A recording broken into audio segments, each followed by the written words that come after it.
ಸುಧಾಮಣಿ ಅವರಿದ್ದಾರೆ ನನ್ನ ಜೊತೆ. ಅವ್ರಿಗೆ ಲೆಫ್ಟ್ ನೀ ರಿಪ್ಲೇಸ್ಮೆಂಟ್ ಮಾಡಿದ್ದೀನಿ. ಫೆಬ್ರವರಿ 14th ಸರ್ಜರಿ ಆಗಿರೋದು.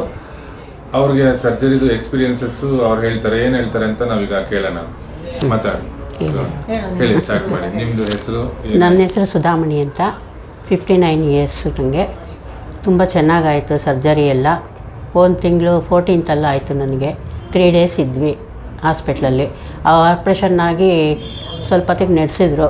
ಚೆನ್ನಾಗಿ ಓಡಾಡಿದ್ವಿ, ಚೆನ್ನಾಗಾಗಿದೆ ಎಲ್ಲ. ಈಗಲೂ ತುಂಬ ಚೆನ್ನಾಗಿ ಇದಾಗಿದೆ, ಹೀಲ್ ಆಗಿದೆ ಎಲ್ಲ. ಈಗ ಚೆನ್ನಾಗಿ ವಾಕ್ ಮಾಡ್ತಾಯಿದ್ದೀವಿ. ಈಗ ಆಪ್ರೇಷನ್ ಆಗಿದ್ದು ಬೆಳಿಗ್ಗೆ ಮಾಡಿದ್ದಲ್ವ? ಹಾಂ, ಬೆಳಿಗ್ಗೆ. ನಾವು ನಡೆಸಿದ್ದು ಯಾವಾಗ? ಮಧ್ಯಾಹ್ನ 11:30 12 ಗಂಟೆ. ಅಲ್ಲ, ಆಪರೇಷನ್ ಬೆಳಿಗ್ಗೆ ಮಾಡಿದ್ದು. ಬೆಳಿಗ್ಗೆ ಮಾಡಿದ್ದು. ಸರ್ಜನ್ ನಾವು ನಡೆಸಿದ್ದು ಈವ್ನಿಂಗ್. ಬೆಳಿಗ್ಗೆ ಆಪರೇಷನ್ ಮಾಡಿದ್ರೆ ಸಂಜೆ ನಿಮ್ಮನ್ನ ಸಂಜೆ ನಡೆಸಿದ್ದು. ಮತ್ತೆ ಆಪರೇಷನ್ ಮಾಡಿದ ನೆಕ್ಸ್ಟ್ ದಿನ ನಾವು ನಡೆಸಿದ್ದು. ಅದ್ರ ನೆಕ್ಸ್ಟ್ ದಿನ ಡಿಸ್ಚಾರ್ಜ್. ಲೆಫ್ಟ್ ಸೈಡ್ ನೀ ಆಪರೇಷನ್. ಈಗ ಮೆಟ್ಲು ಯಾವತ್ತು ಹತ್ತಿದ್ರಿ ನೀವು? ಈಗ ದಿನ ಹತ್ತಾನೆ ಇರ್ತೀನಿ, ಹೇಳ್ತಾ.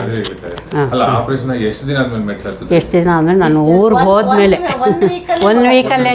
ಹಾಂ, 1 ವೀಕಲ್ಲೇ. ಆಮೇಲೆ ವಾಕರ್ ಇಟ್ಕೊಂಡು ಎಷ್ಟು ದಿನ ನಡೆದ್ರಿ? ಹೋಗ 10 days ಅಷ್ಟೇ.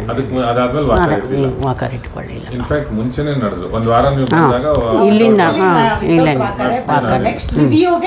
Without walker. ಸೊ 10 ದಿನ ಅಂತ ಇಟ್ಕೊಂಡು ಈಗ ನಾವು ಒಂದ್ ಸೈಡ್ ಆಪರೇಷನ್ ಮಾಡಿರೋದು. ಆಪರೇಷನ್ ಮಾಡಿದ ದಿನ ನಡೆದಿದ್ದೀರಾ? ಮೆಟ್ಲು ಹತ್ತದು ಇವಾಗೆಲ್ಲ ಫ್ರೀ ಆಗಿ? ಈಗೆಲ್ಲ ಫ್ರೀಯಾಗಿ ಮನೆ ಕೆಲಸ ಎಲ್ಲ ಮಾಡ್ಕೊಳ್ತೀನಿ ನಾನು. ನೀವು ಅಡುಗೆ ಮಾಡ್ತೀರಾ? ಓ, ಎಲ್ಲ ನಾನೇ ಮಾಡ್ತೀನಿ. ಒಂದಿನಕ್ಕೆ ಎಷ್ಟು ನಡೀಬೋದು?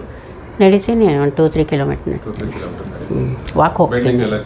ಫಿಸಿಯೋಥೆರಪಿ ಎಷ್ಟು ಮಾಡ್ಕೊಂಡ್ರಿ? ಫಿಸಿಯೋಥೆರಪಿ ಮಾಡಲೇ ಇಲ್ಲ. 1 day ಬಂದರೆ ಅಷ್ಟೇನೆ. ಅವತ್ತು ಜ್ವರ ಬಂದ್ಬಿಡ್ತು, ಮತ್ತೆ ಮಾಡಲೇ. ನಾವೇ ಎಕ್ಸಸೈಸ್ ಹೇಳ್ಕೊಟ್ಟಿದ್ರು, ಈ ಥರ ಮಾಡಿ ಅಂತ. ಆ ಥರ ಮಾಡಿದ್ವಿ. ಆಮೇಲೆ ಈ ಪೆಡಲ್ದು ನೀವು ಹೇಳಿದ್ರಲ್ಲ, ಅದನ್ನ ತೊಗೊಂಡು ಕೂತ್ಕೊತೀನಿ. ಎಷ್ಟೊತ್ತು ಬೇಕಾದರೂ ಕೂತ್ಕೊಳ್ತೀನಿ, ಏನೂ ಆಗಲ್ಲ. ಏನು ಹೇಳ್ಬೇಕು ಸರ್? ಧೈರ್ಯವಾಗಿ ಮಾಡಿಸ್ಕೋಬೋದು, ಏನು ಪ್ರಾಬ್ಲಮ್ ಇಲ್ಲ, ಆರಾಮಾಗಿದೆ.